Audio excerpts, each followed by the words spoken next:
Priyanka, Present, sir. Pooja, Present, sir.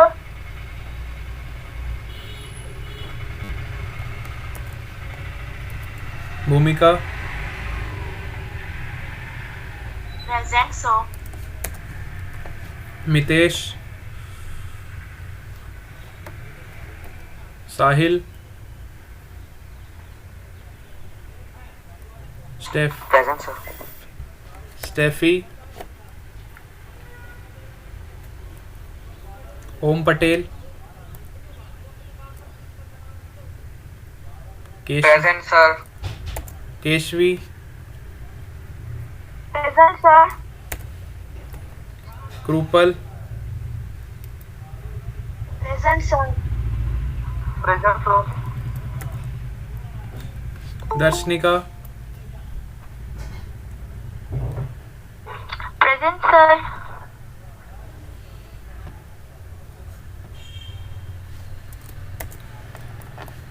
Tisha, Present, sir. Darshit, Present. Vansh, Present, sir.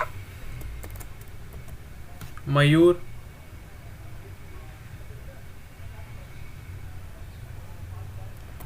खुशबू, Present, sir. Nirali, Present, sir. Lisa,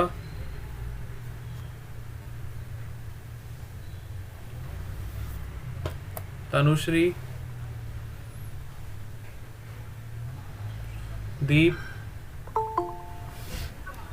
Present.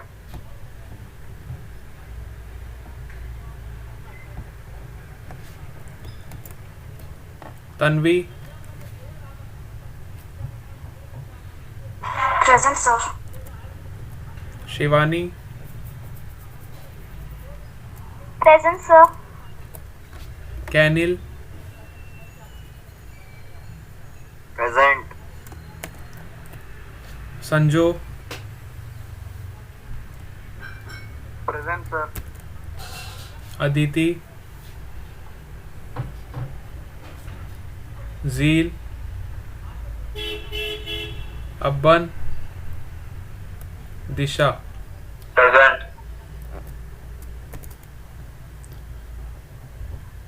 SVB students, Aditya, Present, sir.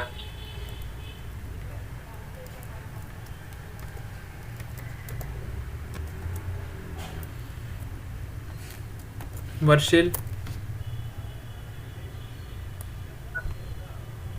खुशी पटेल,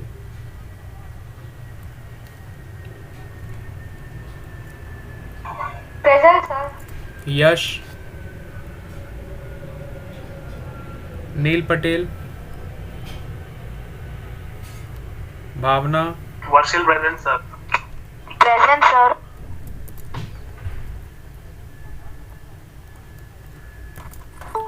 ध्रुव, Present, sir.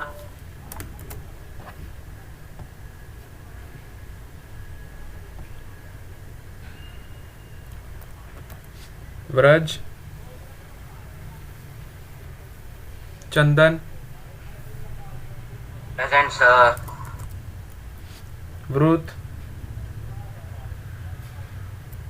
अभिषेक, Present, sir. कुश,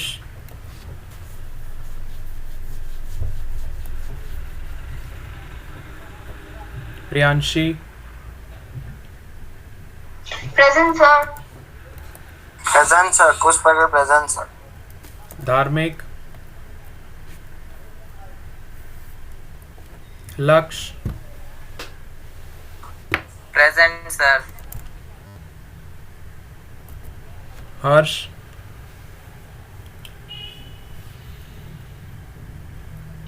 Nandini, Present, sir. Manisha, Sanjana, Present, sir. Jaiveer, Pallav, Devraj, Harsil, Lalit, Present, sir.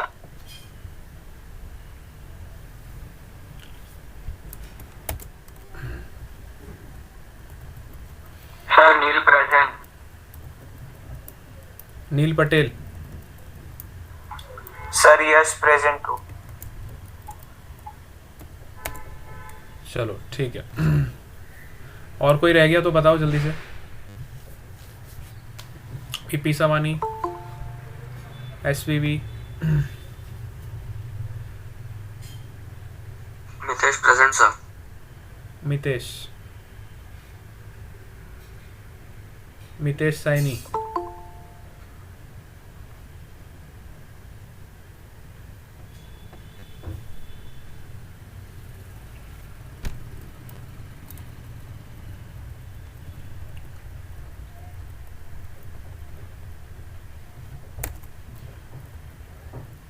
Okay done.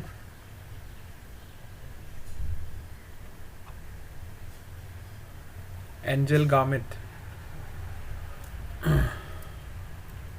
जल्दी आया करो बेटा, time पे आया करो, late क्यों आते हो। और कोई रह गया तो जल्दी बताओ, फिर क्लास का टाइम हो जाएगा, है ना। धार्मिक एंड पल्लव, अब इसके बाद मैं किसी की मार्क नहीं करूँगा अब। अब लेट आओगे तो आपका फॉल्ट है।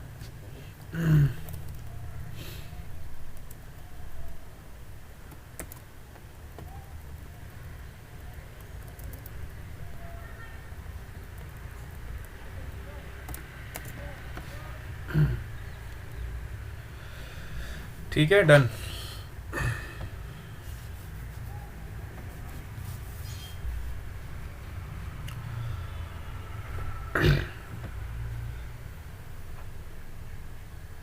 लास्ट क्लास में हम क्या कर रहे थे, एवरेज करंट और आरएमएस करंट दोनों पार्ट सबको क्लियर हो गए।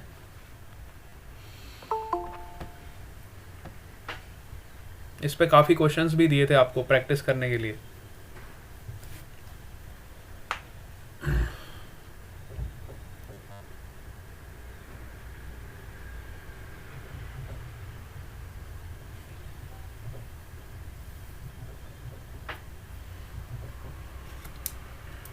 ये दोनों चीज़ें बहुत इंपॉर्टेंट है और इन पे हमेशा क्वेश्चन आते हैं। एवरेज करंट और आरएमएस करंट दोनों कंसेप्ट आपको क्लियर होने चाहिए। इस पे कम से कम आपको मैंने 15 से 20 न्यूमेरिकल्स दे दिए थे होमवर्क में, 15 to 20 न्यूमेरिकल्स इस पे सॉल्व करने के लिए दिए थे, लेकिन कुछ ही बच्चों ने सॉल्व किए, वो सारे सबने सबमिट भी नहीं किए थे वो, है ना। कुछ बच्चों ने सॉल्व किए, कुछ ने किए, तो उसको सारे कंप्लीट कर लेना अच्छे से, क्योंकि ये बहुत इंपॉर्टेंट कंसेप्ट है। एवरेज करंट और आरएमएस करंट मतलब कंपटीशन पॉइंट ऑफ व्यू से भी और बोर्ड पॉइंट ऑफ व्यू से भी, दोनों पॉइंट ऑफ व्यू से ये कंसेप्ट बहुत इंपॉर्टेंट है। अभी तक हमने आरएमएस करंट और एवरेज करंट का डेफिनेशन देखा था। आज मैं आपको इसका सिग्निफिकेंस बताने वाला हूँ। What is the real significance of this average current and what is the significance of this RMS current. ठीक है, अभी तक हमने इसको डेफिनेशन से डिफाइन किया था, आज हम इसका सिग्निफिकेंस भी स्टडी करेंगे। ठीक है,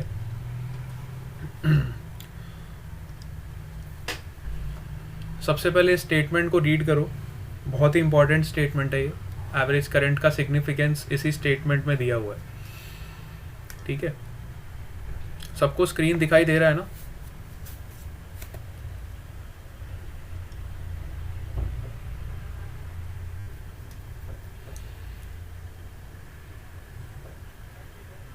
यस और no?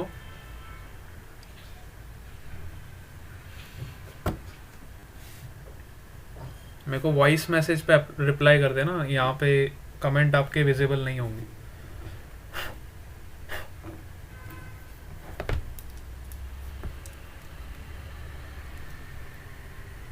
Yes, sir.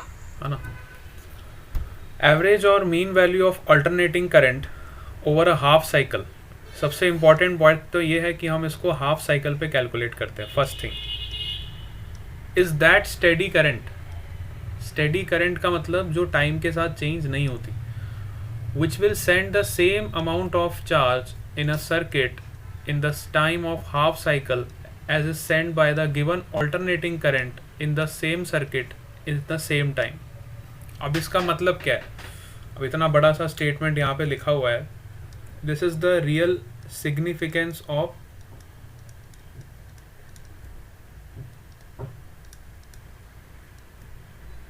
Mean value of current, और you can say average current. ठीक है, अब इसका सिग्निफिकेंस क्या है ये देखो। जैसे सपोज करो मेरे पास कोई ऑल्टरनेटिंग करंट है, ठीक है, इस तरह का,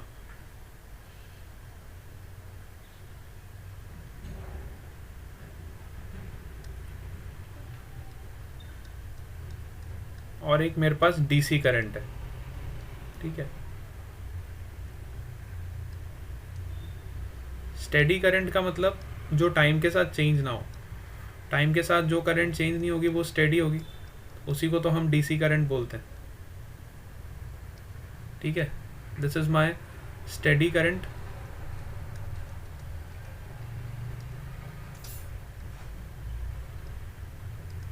and this is my alternating current. ठीक है, तो अब इसका सिग्निफिकेंस समझो।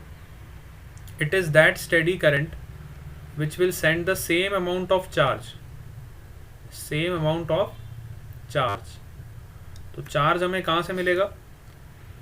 Charge is defined as area under IT curve. इसके अंडर का जो एरिया है, ठीक है, इसके अंडर का जो एरिया होता है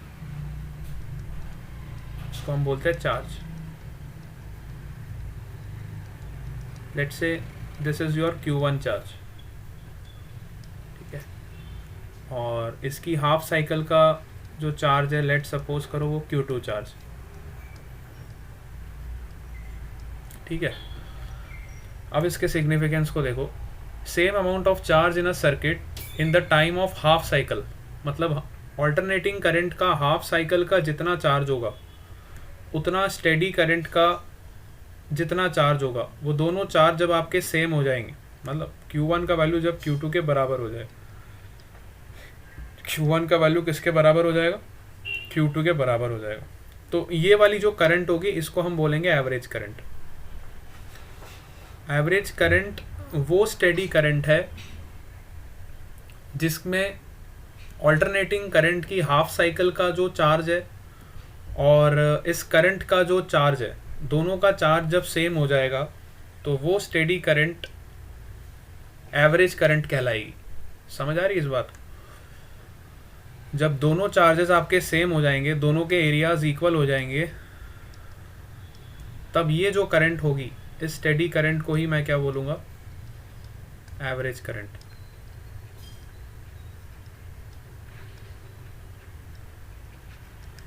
ठीक है, इस स्टेडी करंट को ही मैं क्या बोलूँगा? Average current. बात समझ आ रही? अब इसको प्रूफ भी करके दिखा देता हूँ यहाँ से। अब सपोज करो इसके अंडर का एरिया मुझे निकालना है, तो इसके अंडर का एरिया कैसे निकालोगे? आप इंटीग्रेट करोगे, integration of I d T, ठीक है। इसके अंडर का एरिया कहाँ से निकालोगे? Integration of I d T over a half cycle means 0 to t/2। यहाँ पे आप इंटीग्रेट करोगे 0 से लेके t/2, तो आपको क्या मिल जाएगा? Q1 का वैल्यू पता चल जाएगा। सिमिलरली मुझे Q2 का वैल्यू निकालना है, सॉरी यहाँ से Q2 का वैल्यू आपको पता चल जाएगा, है ना। सिमिलरली अगर मुझे Q1 का वैल्यू निकालना है तो मैं इसके अंडर का एरिया निकालूंगा, है ना। इसके अंडर का एरिया क्या होगा? यहाँ पे आपका टाइम 0 है, यहाँ पे आपका टाइम सपोज करो कुछ t है, तो इसके अंडर का एरिया कितना हो जाएगा? Base into height, i times t - 0, this will be your Q1 charge. तो जब दोनों चार्जेस आपके इक्वल हो जाएंगे, मतलब ये जो Q2 चार्ज है जब ये Q1 चार्ज के इक्वल हो जाएगा, तब ये जो करंट होगी ये आपकी एवरेज करंट कहलाएगी। अब दोनों इक्वेशंस को इक्वेट करके देखो, integration of I d t from 0 to t/2 is equal to I times t - 0। ठीक है, तो जब आप इस करंट को निकालोगे ये करंट आपकी एवरेज करंट कहलाएगी। ठीक है, एवरेज करंट की वैल्यू कितनी हो जाएगी, integration of I d t from 0 to t/2 upon, this is basically the time difference, है ना। ये आपका क्या है, डेल्टा टी। डेल्टा टी आपको कैसे मिलता है, इंटीग्रेशन ऑफ डी टी से। This is your basically delta T, and delta T V can write like this also, integration of d t from t1 to t2 you will get delta T. ठीक है, तो यहाँ से आप average current को physically समझ सकते हो कि इसका जो फिजिकल सिग्निफिकेंस होता है वो क्या होता है। अभी तक हम एवरेज करंट को इस तरह से डिफाइन करते थे कि total amount of charge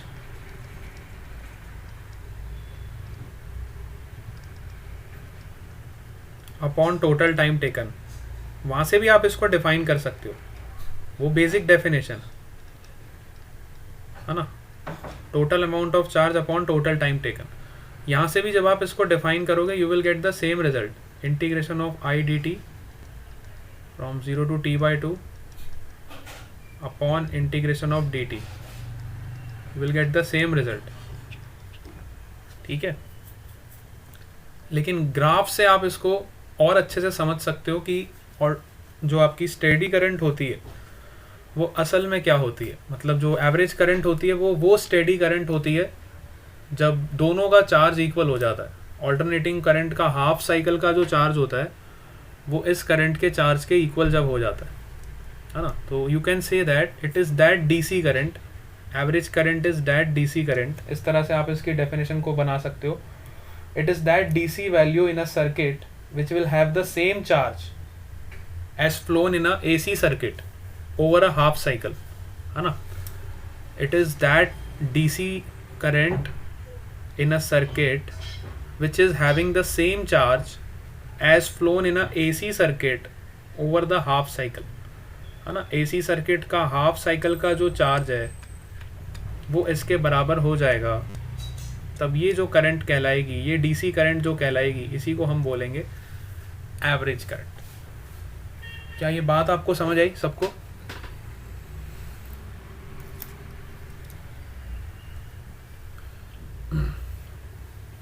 Is this point clear to all of you?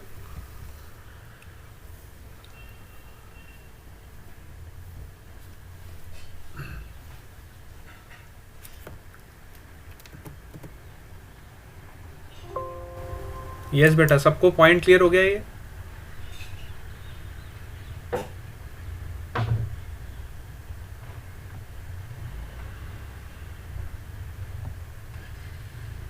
है ना। ये आपका फिजिकल सिग्निफिकेंस है एवरेज करंट का। सिमिलरली फिजिकल सिग्निफिकेंस अब मैं आपको आरएमएस करंट का भी बताऊंगा। पहले हम एवरेज करंट को कंप्लीट कर लेते हैं। ठीक है, बहुत इंपॉर्टेंट है। तो ये डेफिनेशन आपकी बहुत इंपॉर्टेंट हो गई, इसको आप अपने नोट्स में बनाओगे अच्छे से, और इसका फिजिकल सिग्निफिकेंस ग्राफ बना के अच्छे से उसको एक्सप्लेन करोगे। This is very important. हाँ, फिर इन्होंने देखो यहाँ पे वैल्यू इंटीग्रेट करके कैलकुलेट करिए जैसे हम करते थे। छोटा सा चार्ज में क्या लिख सकता हूँ, आई टाइम्स डी टी के बराबर। करंट ये मेरा आई क्या होता है, आई नॉट साइन ओमेगा टी। अगर मेरा करंट साइनोसोडियल फंक्शन है तो I can write like this, और फिर इसको इंटीग्रेट करोगे तो you will get the total charge.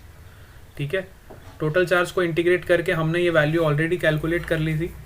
ये वैल्यू किसके बराबर आ गई थी, एवरेज करंट की वैल्यू आपकी आ गई थी 2I0/पाई के बराबर। ठीक है, this value already we have calculated. ठीक है,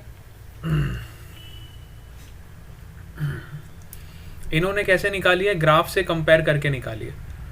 पहले ऑल्टरनेटिंग करंट का हाफ साइकिल का चार्ज कैलकुलेट किया है, देखो बड़े ध्यान से, आप इस तरह से भी एवरेज करंट को निकाल सकते हो। ऑल्टरनेटिंग का हाफ साइकिल का चार्ज कितना होगा, इतना होगा, इसको इंटीग्रेट करोगे you will get the charge for half cycle और ऑल्टरनेटिंग करंट। ठीक है, फिर जब डीसी करंट का आप ग्राफ बनाओगे तो डीसी करंट का जो एरिया होगा वो किसके बराबर होगा, Q इंटू T/2 के बराबर, है ना। यहाँ पे जो चार्ज आपका होगा, एवरेज करंट को दोनों को कंपेयर किया है ना, इसका जो आप चार्ज का वैल्यू निकालोगे यहाँ से, ठीक है, ये आपकी एवरेज करंट होगी और इसका जो टाइम पीरियड हो गया वो भी T/2 तक का होगा। ठीक है, तो जब आप दोनों चार्जेस को कंपेयर करोगे, यहाँ से जो आपको चार्ज मिला Q1 और यहाँ से जो आपको चार्ज मिलेगा Q2, you will get the same value which is 2I0/π। ठीक है, और 2I0/π का मतलब हो गया आपका 0.637 I0। मतलब यहाँ से आप ये देखो कि ये जो पीक वैल्यू होती है, I0 क्या होती है, हमारी पीक वैल्यू, और I क्या होती है, इंस्टेंटेनियस वैल्यू। तो पीक वैल्यू का 63.7% जो होता है वो एवरेज वैल्यू कहलाता है। अगर सपोज करो आपको पीक वैल्यू करंट की दी हुई है, पीक वैल्यू आपको दे रखी है सपोज करो 5 एम्पियर, और आपको डायरेक्टली बोला हो फाइंड द एवरेज वैल्यू, है ना, if the curve is following the sinusoidal function. अगर आपका कर्व जो है वो साइनोसोडियल फंक्शन को फॉलो कर रहा है तो एवरेज वैल्यू डायरेक्टली आप कैलकुलेट कर सकते हो, it is always 63.7% of peak value, है ना। तो एवरेज वैल्यू आप यहाँ से निकाल लो, 0.637 टाइम्स इंटू 5 एम्पियर, डायरेक्टली आपको एवरेज करंट का वैल्यू यहाँ से पता चल जाएगा। ठीक है, एक्चुअली ये फैक्टर को इन्होंने सॉल्व किया है, जब आप 2 को पाई से डिवाइड करोगे you will get this factor 0.637, फिर इसको 100 से मल्टीप्लाई करोगे तो आपका परसेंटेज में कन्वर्ट हो जाएगा। तो इसका हमें ये पता चला कि जो आपकी एवरेज करंट होती है वो पीक करंट की 63.7% होती है ना। Average current is your 63.7% of peak value of current. ठीक है, क्लियर हो गया पॉइंट ये?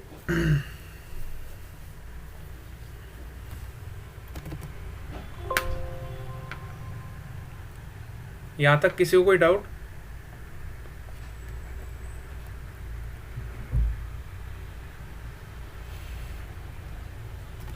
ठीक है, सिमिलरली आप ईएमएफ भी निकाल सकते हो, जैसे एवरेज ईएमएफ, जैसे हमने एवरेज करंट निकाली वैसे आप एवरेज ईएमएफ निकाल सकते हो।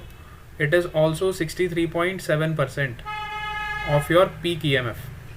ठीक है, जो करंट के साथ रिलेशन है वही ईएमएफ के साथ भी रिलेशन है। डिफरेंस खाली इतना है कि आपका जो ईएमएफ होता है which is E0 sign omega T, और करंट को हम कैसे डिफाइन करते हैं, E/R, रेजिस्टेंस से आप डिवाइड कर देते हो तो you will gate E0/R sign omega T.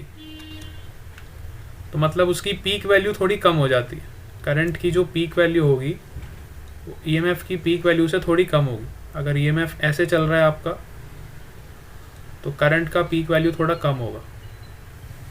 ठीक है, ट्रेंड सेम ही फॉलो होगा, खाली पीक उसका छोटा हो जाएगा। ठीक है, और ये आपका ईएमएफ का कर्व है तो करंट का कर्व की पीक वैल्यू थोड़ी कम हो जाएगी। ठीक है, क्योंकि उसमें हमने रेजिस्टेंस से डिवाइड कर दिया इक्वेशन को। ठीक है, बाकी ट्रेंड आपका सेम है क्योंकि ओमेगा सेम है।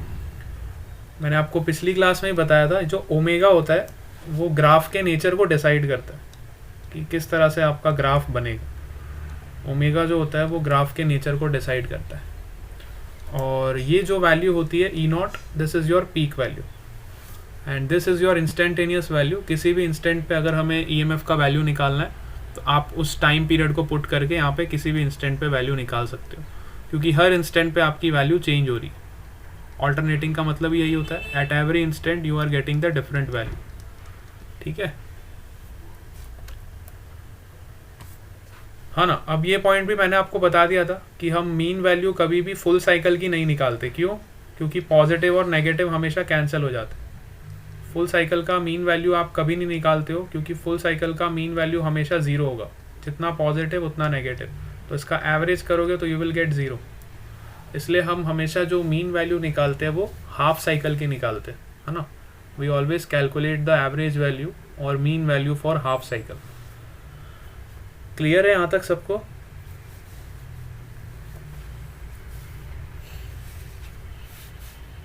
यस. मुझे किसी का आवाज नहीं आ रहा है, यस सर क्लियर. है ना. तो ये हमारा फिजिकल सिग्निफिकेंस हो गया एवरेज करंट का. अब आ जाओ आरएमएस करंट पे. तो इसके देखो 2-3 नाम होते हैं.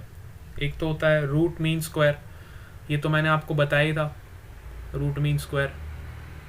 इसका दूसरा नाम होता है वर्चुअल करंट, और तीसरा नाम होता है effective value of alternating current. ठीक है. तो डिफरेंट बुक्स में डिफरेंट नेम से इसको डिनोट किया जाता है. तो एक डेफिनेशन तो हम ऑलरेडी इसकी कवर कर चुके थे. रूट मीन स्क्वायर का मतलब क्या होता है? पहले हम क्या करते हैं, स्क्वायर करते हैं फंक्शन का. ये पार्ट मैं ऑलरेडी आपको डिस्कस कर चुका हूँ. अगर आपको करंट का फंक्शन पता है, जैसे करंट का फंक्शन पता है साइनोसोइडियल है, आई नॉट साइन ओमेगा टी, तो पहले आप फंक्शन का क्या करोगे, स्क्वायर करोगे. फिर उसका एवरेज निकालोगे. एवरेज कैसे निकालते हैं हम? Integration of I square d t upon integration of d t. फिर आप उसका क्या करोगे, रूट लोगे. So this is known as your root mean square. पहले हम स्क्वायर करेंगे फंक्शन का, फिर हम मीन लेंगे और फिर रूट लेंगे. एक डेफिनेशन तो इसकी ये है. यहाँ से भी आप आरएमएस करंट को डिफाइन कर सकते हो, but this is your mathematical approach. ये आपको मैंने शॉर्टकट बताया था कि आप इसको किस तरीके से याद रख सकते हो, है ना. रूट मीन स्क्वायर निकालने के लिए आपके पास ये तरीका है, इस तरीके से आप इसको याद रख सकते हो. बट इसका फिजिकल सिग्निफिकेंस क्या है? रूट मीन स्क्वायर करंट हमें क्या बताता है ना. इसका इंटरप्रिटेशन क्या है, आज हम वो डिस्कस करेंगे. वैल्यूज़ निकालना तो आप लोग इजीली निकाल लोगे, ये तो मैथमेटिक्स का पार्ट है. इंटीग्रेट करना है, एवरेज लेना है, फिर रूट ले लेना है. ठीक है. तो this is the part of your mathematics. But what is the physical significance of this root mean square current, आज हम वो डिस्कस करेंगे सबसे पहले. तो पहले इसका पॉइंट हम देख लेते हैं, किस पॉइंट से इन्होंने स्टार्ट किया है. उसके बाद मैं आपको इसको एक्सप्लेन करूँगा रूट मीन स्क्वायर करंट. ठीक है. Root mean square value of alternating current is that steady current which would produce the same heat. देखो, this is very important. It is that value of current which would produce the same heat. अब जब हमें average current निकाली थी तो हमने same value of charge रखी थी, अगर आपको याद हो तो. अभी हमने पढ़ा ना, एवरेज करंट निकालने के लिए सेम क्या होता था, चार्ज होता था. आरएमएस वैल्यू निकालने के लिए सेम क्या होगा, हीट होगी. This is very important point. Root mean square value of alternating current is that steady current which would produce the same heat in a given resistance in a given time as produced by the alternating current in the same resistance and in the same time. इसका मतलब ये है, अगर मेरे पास एक circuit है और मैंने उसमें ऑल्टरनेटिंग करंट का सोर्स लगा दिया. सपोज करो एक सर्किट में मैंने इस तरह से ऑल्टरनेटिंग सोर्स लगा दिया और इसमें एक रेजिस्टेंस लगा दिया, और दूसरा एक सर्किट है, इस पे मैंने डीसी करंट लगा दिया. ठीक है. और इस पे भी मैंने एक रेजिस्टेंस लगा दिया. ठीक है. अब ये वाली जो करंट है आपकी alternating current, I is equal to I not sine omega t, which is a variable current. Resistance दोनों का सेम है, and this current is your constant current, is your DC current. ठीक है. अब हम सबको पता है कि जैसे ही आपके सर्किट में करंट पास होगा तो ये रेजिस्टेंस के थ्रू जब करंट पास होगी तो यहाँ से कुछ हीट प्रोड्यूस होगी, है ना. और ये जब कांस्टेंट करंट इस सर्किट में पास होगी तो इसमें से भी कुछ हीट प्रोड्यूस होगी, है ना. तो RMS current, RMS value of the alternating current is that steady current, बड़े ध्यान से सुनना, which would produce the same heat, है ना, in a given resistance, in a given interval of time as produced by the alternating current in the same resistance in the same time. मतलब जितने time में same time, अगर मैं time का difference भी same कर दूं तो जितनी हीट इसमें प्रोड्यूस होगी ये वाले सर्किट में, उतनी हीट अगर इसमें ही प्रोड्यूस होगी तो मैं डिफाइन करूंगा आरएमएस करंट की वैल्यू। तो सबसे पहले मैं क्या करूंगा, पहले वाले सर्किट में हीट निकाल लूंगा कितनी हीट प्रोड्यूस हो रही, फिर सेकेंड वाले सर्किट में हीट निकालूंगा कितनी प्रोड्यूस हो रही है, और फिर दोनों को कंपेयर करूंगा। तो वहाँ से मुझे आरएमएस करंट का वैल्यू पता चलेगा। ठीक है, वहाँ से मुझे क्या पता चलेगा, आरएमएस करंट का वैल्यू पता चलेगा। चलो तो इसमें हीट निकालते कितनी प्रोड्यूस होगी पहले वाले सर्किट में, H is equal to integration of I square R into d t, I square R into d t. इतनी हीट यहाँ से प्रोड्यूस होगी कि नहीं होगी, फ्रॉम टाइम सपोज करो T1 to T2, time interval is varying from T1 to T2, है ना। हीट क्या होता है आपका, I square R d t, I square R t. ठीक है, सिमिलरली अगर मुझे इस वाले सर्किट में हीट निकालनी तो यहाँ पे तो आपकी करंट कांस्टेंट है, तो यहाँ पे इंटीग्रेट करने की ज़रूरत नहीं पड़ेगी, यहाँ पे हीट आपकी डायरेक्टली मिल जाएगी, क्योंकि यहाँ पे करंट हमारा कैसा है, डीसी करंट। देखो यहाँ पे हमारा करंट था एसी करंट, यहाँ पे हमारा करंट क्या है, DC current. I D C का स्क्वायर, रेजिस्टेंस सेम है, और डी टी को मैं क्या लिख सकता हूँ, यहाँ पे डी टी को इंटीग्रेट करूँगा तो क्या मिलेगा, T2 माइनस T1। क्लियर है, क्योंकि यहाँ पे देखो करंट भी कांस्टेंट है, रेजिस्टेंस भी कांस्टेंट है, तो if you integrate the dt term you will gate T2 minus T1। तो यहाँ से मैं अब आपको डिफाइन करने वाला हूँ कौन सी करंट को, आरएमएस करंट को। तो आरएमएस करंट वो डीसी करंट है जब दोनों सर्किट्स में आपका हीट का ट्रांसफ़र सेम। ठीक है, तो दोनों हीट्स को कंपेयर करोगे, तो if you compare both the heats H1 is equal to H2, you will get integration of IAC square into R into dt from T1 to T2, which is equal to IDC square into R into T2 minus T1। ठीक है, तो यहाँ से DC current की value अगर मुझे निकालनी है तो कितनी मिल जाएगी, डीसी करंट की वैल्यू यहाँ से निकालूंगा तो क्या हो जाएगा, देखो you will get the same result, I D C square is equal to integration of I A C square into d t from T1 to T2 upon T2 minus T1। देखो R से R cancel हो गया, दोनों constant है। सो अब DC का value निकालने के लिए आपको यहाँ पे रूट लगाना पड़ेगा, स्क्वायर को जब आप हटाओगे तो यहाँ पे क्या आ जाएगा, रूट आ जाएगा। So this DC current is your RMS current, this DC current is your RMS current. Same definition हमने यहाँ से भी निकाला। सो जो इसकी बेसिक सिग्निफिकेंस है वो यहाँ से डिराइव होती, जो रूट मीन स्क्वायर वैल्यू है, ये तो मैंने आपको इसके नाम से डिफाइन कर दिया था ताकि आपको याद करना इजी हो जाए, लेकिन इसकी जो एक्चुअल डेफिनेशन है वो ये है कि जब दोनों सर्किट्स में, एक सर्किट में हमने एसी करंट पास किया, दूसरे एक सर्किट में हमने डीसी करंट पास किया, जब दोनों सर्किट्स में से हीट का प्रोड्यूस सेम होगा तो वो DC current RMS value of current कहलाएगी, है ना। जब दोनों सर्किट्स में से आपका हीट का प्रोड्यूस बिल्कुल सेम होगा तो वो ही डीसी करंट को हम क्या बोलेंगे, आरएमएस करंट बोलेंगे। ये पॉइंट सबको समझ आ गया? Yes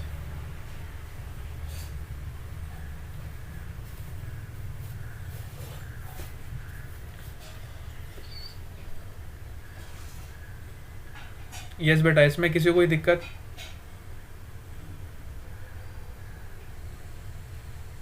Everyone is clear with this point?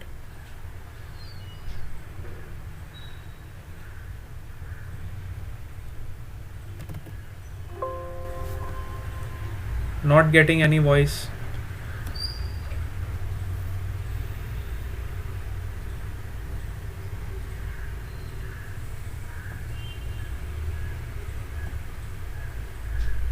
ठीक है, तो ये वही डीसी करंट है, ये वही डीसी करंट है जो आरएमएस करंट कहलाती है।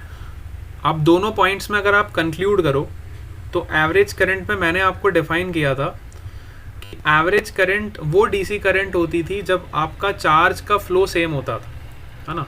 Average current is that DC current in which the amount of charge in the circuit is same, ठीक है। मतलब एसी करंट की हाफ साइकिल का जो चार्ज है वो डीसी करंट के चार्ज के बराबर जब हो जाएगा तब वो एवरेज करंट कहलाएगी। आरएमएस करंट में क्या था, हम किस चीज़ को इक्वेट करते हैं, हीट को इक्वेट करते हैं, है ना। जब दोनों में हीट का वैल्यू सेम हो जाएगा दोनों सर्किट्स में तो वही डीसी करंट आपकी आरएमएस करंट कहलाएगी। बात समझ आई। सो ये फिजिकल सिग्निफिकेंस है इन दोनों करंट्स का, जो कि बहुत इंपॉर्टेंट। अब देखो यहाँ पे इन्होंने भी सेम स्टेप्स फॉलो किए हैं, अगर आप ध्यान से देखोगे तो सबसे पहले छोटी सी हीट निकाली विच is I square R d T. अब आई का वैल्यू हम सबको पता है which is I not sine omega T because it is a AC current. तो यहाँ पे हमने सब्सटीट्यूट कर दी वैल्यू, फिर इसको इंटीग्रेट किया फ्रॉम 0 टू टी। आप T1 से T2 भी इंटीग्रेट कर सकते हो, ठीक है। और तो यहाँ से आपको ये आंसर मिल गया, इसको सॉल्व करोगे तो you will get I not square R into t by two, ठीक है। इसको हमने इंटीग्रेट किया था ना, साइन स्क्वायर ओमेगा टी को याद करो, हमने इसको इंटीग्रेट किया था 1 minus cos 2 omega T upon 2। इस तरह से हमने फंक्शन यूज़ करके इसको मैथमेटिक्स लगा के इंटीग्रेट किया था। तो सॉल्व करने के बाद हमें ऐसा कुछ आंसर मिला था, ठीक है। उसके बाद हमने डीसी करंट की वैल्यू निकाली, है ना। तो डीसी करंट की वैल्यू कितनी होगी, आई स्क्वायर आर टी डायरेक्टली हम कैलकुलेट कर सकते हैं। फिर दोनों इक्वेशंस को हमने कंपेयर कर लिया क्योंकि दोनों में से same amount of heat produce होगी। तो दोनों इक्वेशंस को जब आप कंपेयर करोगे तो यहाँ से देखो आर टी कैंसिल हो जाएगा। तो आई वी का वैल्यू जो वर्चुअल करंट है आपकी वही डीसी करंट है और वही आपकी आरएमएस करंट है, उसका वैल्यू किसके बराबर आ जाएगा, I naught by root two. This is very important. So RMS current you can directly write which is I naught upon root two, ठीक है। This is your RMS value of current, ठीक है। जब इसको आप फ्रैक्शन में solve करोगे you will get 0.707 times I naught, ठीक है, which is 70.7% times of peak value of current, है ना। एवरेज वैल्यू हमारी कितनी आ रही थी, 63.7। अगर आप पीछे की स्लाइड देखो तो एवरेज वैल्यू ऑफ करंट हमारी कितनी आ रही थी, 63.7 के अराउंड, ठीक है। एवरेज वैल्यू जो हमारी आ रही थी for a half cycle which is 63.7% of your peak current. और जो हमारी आरएमएस वैल्यू ऑफ करंट आ रही है ना विच is 70.7% of your peak value, ठीक है। बात समझ आई। तो इसी करंट को हम रूट मीन स्क्वायर और वर्चुअल और इफेक्टिव ऑल्टरनेटिंग ईएमएफ भी बोल। अब ईएमएफ भी आप निकाल सकते हो सिंपली वैसे ही, ईआरएमएस निकाल सकते हो यहाँ से E naught by root two. जैसे हम करंट की वैल्यू निकालते हैं I naught by root two, वैसे हम ईएमएफ की वैल्यू कैसे निकालेंगे, E naught by root two, ठीक है, which is also 70.7% of your maximum value और you can say the peak value. Clear है। अब ये नोट करने वाले 2 पॉइंट्स है, ये भी इंपॉर्टेंट है। Root mean square value of an alternating current और EMF can be calculated over any period of cycle since it is based on the heat energy produced. This is very important point. जो हम RMS value निकालते हैं उसके लिए ऐसा ज़रूरी नहीं है कि हमें हाफ साइकिल पे ही निकालना है, हम किसी भी साइकिल के लिए निकाल सकते हैं, चाहे आपकी हाफ साइकिल हो, चाहे 3/2 साइकिल हो, चाहे 5/2 साइकिल हो, चाहे 6 साइकिल्स, कितनी भी साइकिल्स के लिए आप निकाल सकते हैं क्योंकि वो हीट के बेस पे है, वो हीट एनर्जी के बेस पे है, ठीक है। लेकिन जो आपकी एवरेज करंट है, एवरेज करंट हम हमेशा हाफ साइकिल की निकालते हैं, इसलिए निकालते हैं क्योंकि फुल साइकिल में उसका वैल्यू हमेशा 0 हो जाता है। अगर मैं 6 साइकिल का भी आपको एवरेज करंट पूछूंगा तो 6 साइकिल का एवरेज करंट आपका 0 ही आएगा, जितने पॉजिटिव होंगे उतने नेगेटिव हो जाएंगे, तो आपकी एवरेज करंट 0 हो जाएगी। इसलिए हम एवरेज करंट हमेशा हाफ साइकिल के लिए निकालते हैं। लेकिन आरएमएस करंट जो है आप किसी भी साइकिल के लिए, किसी भी पीरियड के लिए निकाल सकते हो because it is based on the heat energy produced, है ना, वो हीट एनर्जी प्रोड्यूस के बेसिस पे है ना। बात समझ आई।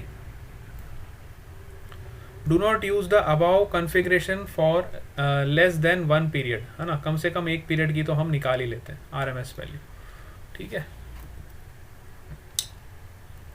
तो ये पॉइंट्स आपको क्लियर हो गए सारे? यस? इसमें किसी कोई दिक्कत? अब यहाँ पे देखो सारी वैल्यूज़ को कंपेयर किया गया, जैसे कि आपकी पीक वैल्यू हो गई, सबसे ज़्यादा किसकी वैल्यू होती है? पीक वैल्यू की। फिर उसका 70% आपका क्या होता है? पीक वैल्यू का 70% होता है आपका आरएमएस वैल्यू, और पीक वैल्यू का 60.7% आपका जो हो जाता है वो होता है मीन वैल्यू। ठीक है, तो अगर मैं कंपेयर करूं तो सबसे ज़्यादा आपका पीक वैल्यू होगा, उसके बाद आपका आरएमएस वैल्यू होगा, और यू कैन से वर्चुअल, और यू कैन से आरएमएस, और सबसे छोटा जो होगा आपका मीन। ठीक है, तो इस तरह से इनकी वैल्यूज़ वेरी करती है। ठीक है, तो अगर आपने ग्राफ इस तरह से प्लॉट कर रखा है तो ग्राफ में आप इस तरह से शो कर सकते हो। सबसे ऊपर जो टॉप तक है ये आपकी पीक वैल्यू हो जाएगी, उससे थोड़ा सा नीचे आपकी आएगी आरएमएस करंट और आरएमएस ईएमएफ, और उससे थोड़ी नीचे आपकी आएगी मीन वैल्यू। ठीक है, इस तरह से आप इसको ग्राफिकली भी शो कर सकते हो। क्लियर है? मीन और average is 0.637 times E not, RMS is 0.707 times of E not. ठीक है, तो इस तरह से आप इन दोनों करंट्स को प्लॉट कर सकते हो। अब ये कुछ टिप्स वाले पॉइंट्स हैं, इसको भी हम डिस्कस कर लेते हैं और फिर हम क्लास को ओवर करेंगे। First point is that the given value of alternating EMF and current are virtual values unless otherwise specified, है ना। मतलब अगर आपको कोई भी क्वेश्चन पूछा गया है, जैसे मैंने बहुत सारे क्वेश्चंस आपको दिए थे प्रैक्टिस करने के लिए, तो प्रैक्टिस करने के लिए जो भी आपने क्वेश्चंस अगर आपने सॉल्व किए हैं, है ना, तो अगर नहीं किए तो आज ज़रूर सॉल्व करना, और उसमें क्वेश्चंस की जो स्टेटमेंट है उसको अच्छे से रीड करना, तो उसमें आपको पता चलेगा। तो जो ऑल्टरनेटिंग ईएमएफ की जो वैल्यू आपको दे रखी होती है या करंट की वैल्यू दे रखी होती है, जनरली वो आरएमएस वैल्यू दे रखी होती है। अगर उसमें कुछ भी स्पेसिफाई नहीं किया है क्वेश्चन में, अगर ओपन क्वेश्चन आपको पूछा गया है और ऐसा बोला गया है current is flowing through a AC circuit, तो आपको एज्यूम करना है कि वो आरएमएस वैल्यू आपको गिवन है। ठीक है, कई बच्चों को क्वेश्चन सॉल्व करते वक्त कन्फ्यूजन आया था, मतलब डाउट्स आया था कि सर अगर हमें स्पेसिफाई ही नहीं किया है क्वेश्चन में कि कौन सी करंट दे रखी है तो हम क्या एज्यूम करें। अगर आपको कुछ भी क्वेश्चन में मेंशन नहीं कर रखा है तो आप उसको आरएमएस करंट मान के सॉल्व करोगे। ठीक है, क्योंकि आरएमएस को ही हम इफेक्टिव करंट बोलते हैं। क्लियर है? जैसे कि आपको 230 वोल्ट एसी दिया हुआ है ना, क्वेश्चन में दिया होता है, और 230 volt AC source is connected, है ना, then find the average value, RMS value and mean value. इस तरह का क्वेश्चन आपको बना के दिया होता।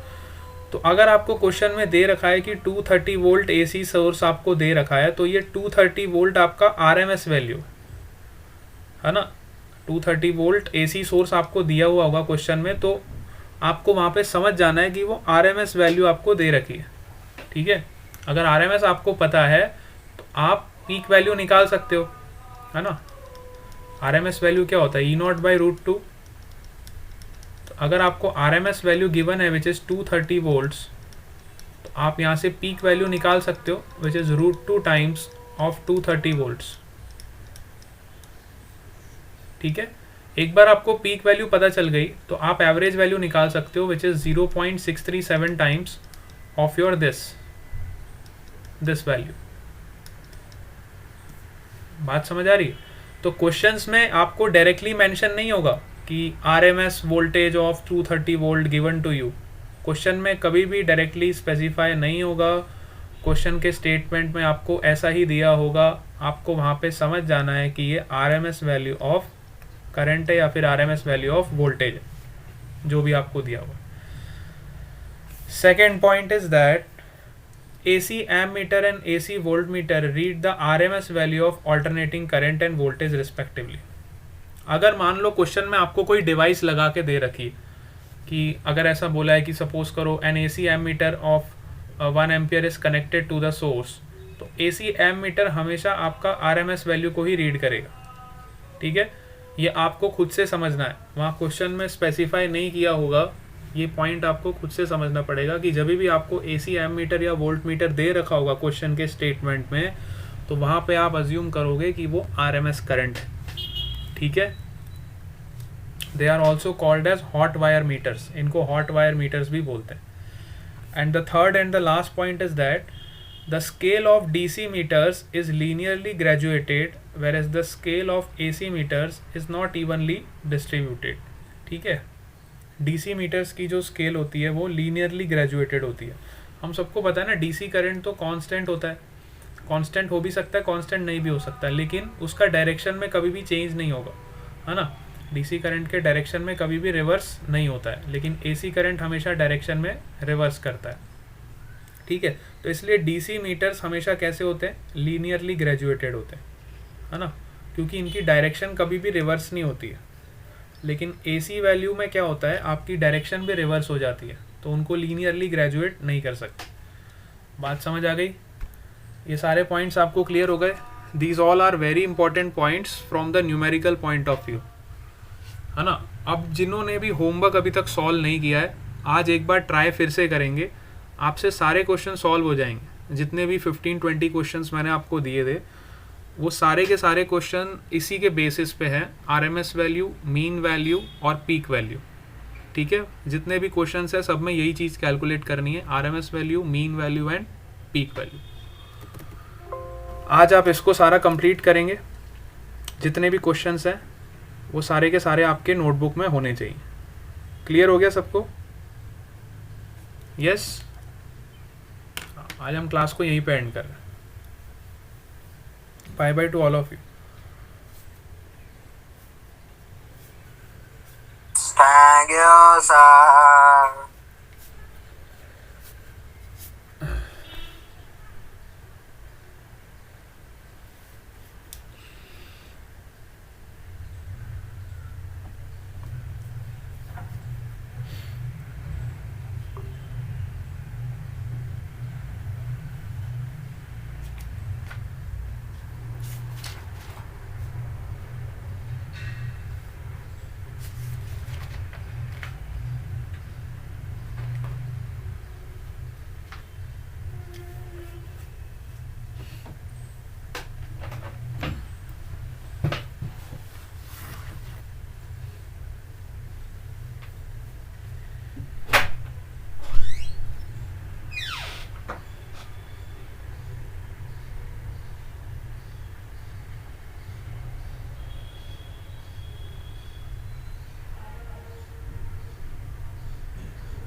देता हूँ 9th वालों को। और क्या, हाँ कभी 9th वालों को दे दिया, कभी 12th वालों को दे दिया, ऐसे ऑल्टरनेट करने का। कभी मुझे टाइम मिल जाएगा ना दे देता हूँ उनको। अभी आधे घंटे का ऑफलाइन दे दे, फिर 10 मिनट के लिए ज्वाइन कर लियो, समझा? नहीं नहीं, ऑफलाइन होता है, फिर वो ऑफलाइन ही होता है। आधे घंटे की तो क्लास होती है, 11 से 11:45 तो क्लास होती है बस। फायदा नहीं है उसका।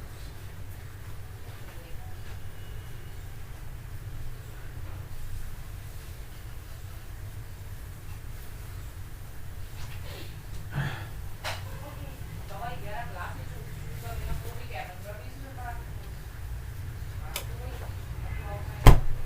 चलो 11:15 शुरू कर दूँ, 11:15 से 11:45 तक ले लूँ। और क्या?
भारी है।